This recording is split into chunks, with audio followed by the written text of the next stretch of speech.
मध्य प्रदेश के छिंदवाड़ा में hit and run का मामला सामने आया। हादसे में एएसआई की मौत हो गई। पूरी घटना सीसीटीवी में रिकॉर्ड हुई। वीडियो में देखा जा सकता है कि एएसआई सौरभ राजपूत मोबाइल पर बात करते हुए सड़क पार कर रहे थे। अचानक एक तेज रफ्तार कार उन्हें टक्कर मारती है।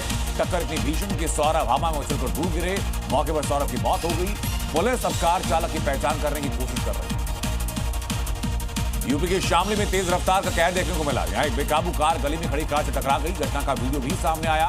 वीडियो में कुछ पल तक शांति का माहौल नजर आता है, लेकिन अगले पल एक तेज रफ्तार कार बेकाबू होकर गली में घुसती है।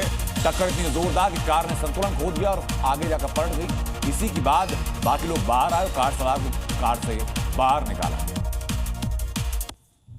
राजस्थान के उदयपुर में तेज रफ्तार बाइक सवार को रील बनाना भारी पड़ा। सड़क के मोड़ पर बाइक अनियंत्रित हो गई, डिवाइडर से टकराई। हादसे में बाइक सवार 2 युवक गंभीर रूप से घायल हुए। पूरी घटना सीसीटीवी में कैद हुई। घटना उदयपुर के आरके फोर्ट हवाला रोड की बताई जा रही है। इसमें आगे चल रहे 2 बाइक सवार अन्य युवक भी बाल बाल बच गए। लोगों ने घायलों को अस्पताल तक पहुंचाया। मध्य प्रदेश के खरगोन में तेज रफ्तार टेम्पो दुकान में जाकर घुसा। घटना का सीसीटीवी फुटेज सामने आया, जिसमें कुछ लोग दुकान के बाहर बैठे दिखाई पड़े, तो वहीं बाइक सवार दुकान के बाहर खड़े होकर बात करते नजर आए। तभी एक बेकाबू टेम्पो दुकान की तरफ आता है। पास आता देखकर लोगों में अफरा-तफरी मचती है। दुकान में बैठे लोग जान बचा करके भागते नजर आते। जयपुर में ट्रक का टायर अचानक फट गया। दुर्घटना के वक्त जोरदार धमाका हुआ, जिससे पास में टोल बूथ पर बैठा टोल कर्मी घायल हुआ। पूरा घटनाक्रम का फुटेज भी सामने आया है। धमाके से टोल बूथ खराब हो गया। शीशे, कंप्यूटर और सारा सामान वहां पर बिखर गया। ये पूरा वाकया है जयपुर के हिंगूरिया टोल का। घायल टोल कर्मी की हालत की जानकारी सामने नहीं है। हिमाचल प्रदेश में भारी बारिश से लोगों का जनजीवन अस्त व्यस्त हो चुका है। इस बीच बिलासपुर में लगातार हो रही बारिश की वजह से रिहायशी मकान भरभरा कर गिर गया। चंद मिनटों के अंदर मकान मलबे में तब्दील हो गया। गनीमत रही के हादसे का वक्त पूरा परिवार घर में मौजूद नहीं था। इसी की वजह से अनहोनी टल गई। भारी बारिश के बाद आज इस तरह के मामले लगातार सामने आ रहे हैं। कुदरत के कहर के आगे हर कोई बेबस नजर आ रहा है। हैदराबाद में बाढ़ का कहर देखने को मिला। एक नाले में रिटेनिंग वॉल ढह जाने से शहर के कई इलाकों में पानी भरा। हालात बिल्कुल बाढ़ जैसे हो गए। घरों के अंदर पानी भर गया। सामान को हटाने तक का लोगों को मौका नहीं मिला। लोगों को काफी नुकसान की खबर है। लोग घरों में जमा पानी को बाहर निकालने की कोशिश कर रहे हैं। महाराष्ट्र के कई इलाकों में बाढ़ ने एक बार फिर भयावह रूप दिखाया। भारी बारिश की वजह से गऊखेल और अस्ती जैसे इलाकों में धान की फसल बर्बाद हुई। प्याज की खेती से भारी नुकसान पहुंचा है। बाढ़ के पानी में एक पिकअप वाहन भी बहता हुआ नजर आया। नवी मुंबई में भी लोगों को भारी बारिश का सामना करना पड़ा। कई जगहों पर घुटने तक पानी नजर आया।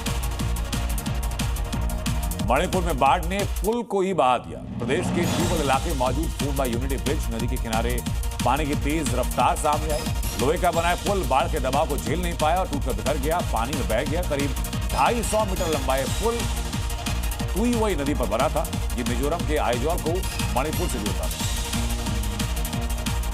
उत्तराखंड के नैनीताल में भारी बारिश के चलते भूस्खलन का खतरा है। शहर की मॉल रोड पर भी बड़ी दरारें पड़ रही हैं। लैंडस्लाइड के खतरे को देखते हुए पीडब्ल्यूडी ने रास्ते को बंद किया। ऑल्टरनेट रास्ता तलाशा जा रहा है, लेकिन इस रास्ते पर वाहनों की आवाजाही पर पूरी तरीके से रोक लगा दी गई, क्योंकि वाहनों का दबाव बढ़ा तो भूस्खलन की संभावनाएं भी बढ़ी। वक्फ कानून में सुप्रीम कोर्ट ने कई बदलाव किया। हालांकि कानून पर रोक नहीं लगाई गई, लेकिन कोर्ट ने कई प्रावधानों को जरूर रोक दिया है। कलेक्टर के अधिकारों को खत्म कर दिया गया। कहा गया कि कलेक्टर को विवाद निपटाने का अधिकार देने से मनमानी बढ़ सकती है। साथ ही राज्य और केंद्रीय बोर्ड में गैर मुसलमान सदस्यों की संख्या भी सीमित कर दी जाए। कोर्ट ने कहते हुए कानून को खत्म करने से मना किया कि ऐसा आपात हालात में नहीं किया जा सकता। सुप्रीम कोर्ट के फैसले पर all India Muslim person law board ने प्रतिक्रिया दी। बोर्ड ने कहा कि कोर्ट ने काफी हद तक हमारी बातें मान ली। बोर्ड की ओर से कहा गया कि संरक्षित स्मारकों पर हमारा पक्ष सही साबित हुआ, क्योंकि अब कोई तीसरा पक्ष दावा नहीं कर सके। बोर्ड इस बात से संतुष्ट है कि सर्वोच्च अदालत ने 5 साल तक वाले नियम को भी हटा दिया गया है। कुल मिलाकर के मुस्लिम पक्ष अदालत के फैसले से संतुष्ट नजर आया। वक्फ कानून पर सुप्रीम कोर्ट के फैसले का असदुद्दीन ओवैसी ने कहा कि ये जो अंतरिम आदेश आया उससे वक्फ प्रॉपर्टीज की हिफाजत नहीं होगी और कब्जा करने वालों को सम्मानित किया जाएगा। सुप्रीम कोर्ट बहुत जल्द एक फाइनल फैसला भी लेकर सामने आया। ये जो इंटरिम ऑर्डर आया है, इससे जो कानून मोदी सरकार ने बनाया है, मोदी गवर्नमेंट ने बनाया है, एनडीए ने बनाया है, इससे वक्फ प्रॉपर्टीज का तहफ्फुज़ नहीं होगा, प्रोटेक्शन नहीं होगा।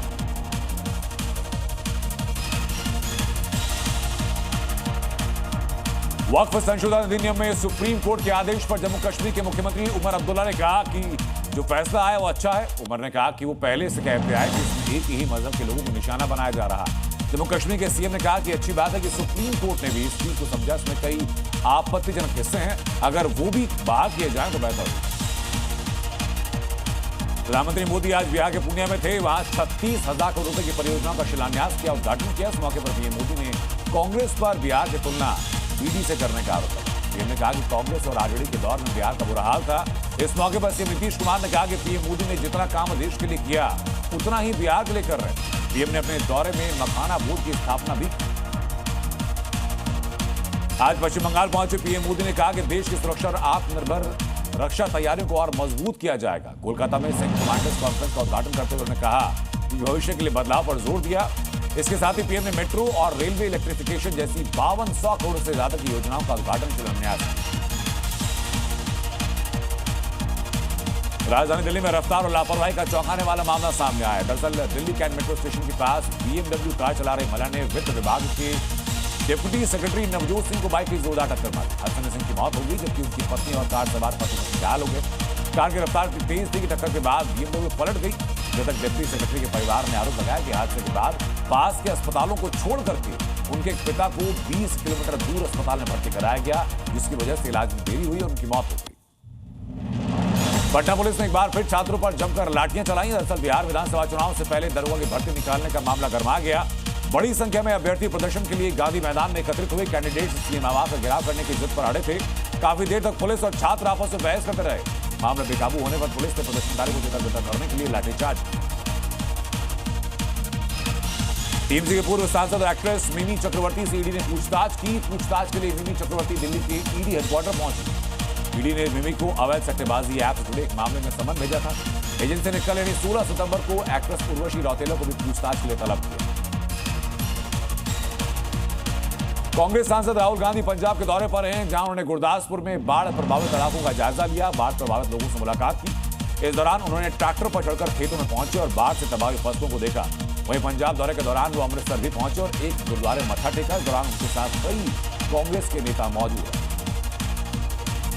एसआईआर पर सपा प्रमुख अखिलेश यादव ने बयान दिया और कहा कि हमें उम्मीद है कि सुप्रीम कोर्ट वोटर लिस्ट को चुनाव आयोग से ठीक कराएगा और जो वोट बनना है उसे पूरा बन करके वोटर लिस्ट में शामिल किया जाएगा। अखिलेश यादव ने कहा कि बीजेपी के राज में महंगाई को नियंत्रित नहीं किया जा सकता। रोजगार और कानून व्यवस्था भी बीजेपी सही नहीं कर सकती। कांग्रेस सांसद और नेता विपक्ष राहुल गांधी की वोटर अधिकार यात्रा के बाद अब आरजेडी नेता तेजस्वी यादव बिहार अधिकार यात्रा निकालने की तैयारी में है। यात्रा की शुरुआत कल यानी 16 सितंबर को बिहार के जहानाबाद से की जाएगी और यात्रा का समापन 20 सितंबर को वैशाली में किया जाएगा। 5 दिनों में तेजस्वी यादव 10 जिलों का दौरा करेंगे। इस दौरान INDI गठबंधन के कई बड़े नेता यात्रा में शामिल हो सकते हैं। मध्य प्रदेश के सीहोर में धर्मांतरण के आरोपी के घर पर बुलडोजर कार्रवाई की गई। जब्बार खान नाम के आरोपी की 3 मंजिला इमारत को बुलडोज किया गया। यह कार्रवाई नगर पालिका की तरफ से की जा रही है। आरोपी के 3 मंजिला इमारत की 3 मंजिल को तोड़ दिया गया। मध्य प्रदेश के छतरपुर में एक युवक सरेआम दबंगई करता दिखाई पड़ा। ग्रामीणों से मारपीट का वीडियो भी सोशल मीडिया पर सामने आया तो लोगों के बीच जानकारी पहुंची। वीडियो में युवक गांव के अंदर दहशत के लिए फायरिंग कर रहा था। इसी दौरान उसको पकड़ करके पुलिस के हवाले कर दिया गया। उत्तर प्रदेश में अपराधियों और दबंगों के खिलाफ लगातार कार्रवाई के बाद भी कुछ दबंगों में पुलिस का खौफ अभी भी खत्म है। अमरोहा में दबंगों ने एक परिवार के लोगों के साथ मारपीट की। एक विकलांग महिला के पति और देवर पर लोहे की रॉड से हमला किया, जिसका वीडियो सोशल मीडिया पर वायरल होने के बाद इस पर पुलिस की तरफ से कार्रवाई की। सपा सांसद रुचि वीरा का एक और वीडियो सामने आया, जिसमें वो ट्रैफिक नियमों का उल्लंघन करते दिखाई पड़ रही हैं। सोशल मीडिया पर वायरल इस वीडियो में रुचि वीरा कार्यकर्ताओं के साथ रोड पर बिना हेलमेट स्कूटी से आती हुई दिखाई पड़ी। सांसद पीछे बैठी हैं तो वहीं स्कूटी चलाता है कार्यकर्ता भी बिना हेलमेट की स्कूटी चला रहा है। यूपी के हाथरस में आयोजित श्री दाऊजी मेले में उस समय अफरा तफरी का माहौल हुआ जब एक जानवर अचानक मेले में घुस गया। कई लोगों पर हमला किया, जिसके बाद लोग अपनी जान बचाने की भागते नजर आए। सुरक्षा में तैनात पुलिसकर्मियों ने भी जानवर को भगाने की कोशिश की। कड़ी मशक्कत के बाद उसको बाहर निकाला। तो वहीं बुलंदशहर की पुलिस का मानवीय चेहरा सामने आया। ये पुलिस वाला सिर पर मिट्टी का बर्तन रखा सड़कों के गड्ढों को भरता नजर आया। बताया गया कि ट्रैफिक पुलिस में है और बुलंदशहर में तैनात। दिल्ली रूट का डायवर्जन होने से खुर्जा रूट में ट्रैफिक बढ़ गया। ऐसे में सड़कें जल्दी खराब हो रही हैं और इसी को रोकने के लिए इस पुलिसकर्मी ने ये इनिशिएटिव। उधर इजरायली फोर्सेस ने फिर से गजा पर हमला किया। एक बार फिर आईडीएफ ने गाजा के बिल्डिंग को निशाना बनाया। लोकल मीडिया रिपोर्ट्स में कहा गया कि इस बिल्डिंग में बेघर और विस्थापित हुए फिलिस्तीनी रहते थे। इजरायली फोर्स ने बिल्डिंग पर हमले से पहले से खाली करने की वार्निंग भी जारी की। गजा में इजरायली फोर्स ने एक और हाई राइज बिल्डिंग पर हमला किया। हमले में बिल्डिंग पूरी तरह ध्वस्त हुई। हैरानी करने वाली बात थी कि इजरायली फोर्स ने लोगों को बिल्डिंग खाली करने के लिए 1 घंटे से भी कम का वक्त दिया, उसके बाद अटैक किया। नेपाल में मंत्री प्रधानमंत्री सुशीला कार्की के मंत्रिमंडल का विस्तार हो रहा है। आज 3 मंत्रियों ने शपथ ग्रहण समारोह में हिस्सा लिया। मंत्री पद की शपथ लेने वाले हैं ओम प्रकाश आर्यल ने जी न्यूज से बात की। आर्यल ने माना कि उनके सामने चुनौतियां बहुत बड़ी हैं।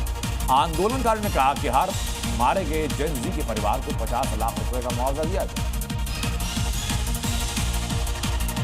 फिलीपींस के टोंडो इलाके में लगी आग काफी फैल चुकी है। आग की वजह से 1000 से ज्यादा परिवारों को अपना घर छोड़ना पड़ा। खतरा इसलिए बढ़ गया क्योंकि आग सघन आबादी तक पहुंच गई।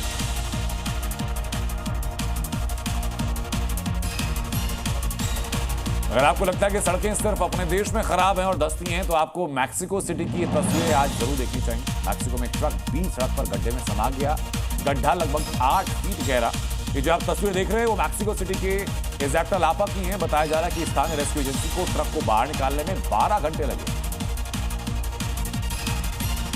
कोलंबिया में जबरदस्त तूफान ने सब कुछ तहस नहस किया। ये तूफान कोलंबिया के सैन एंजल इलाके में आया था। तस्वीर में आप देखिए कि कैसे तूफान से वहां हालात खराब हो चुके हैं। छतों पर मौजूद सामान उड़ने लगे।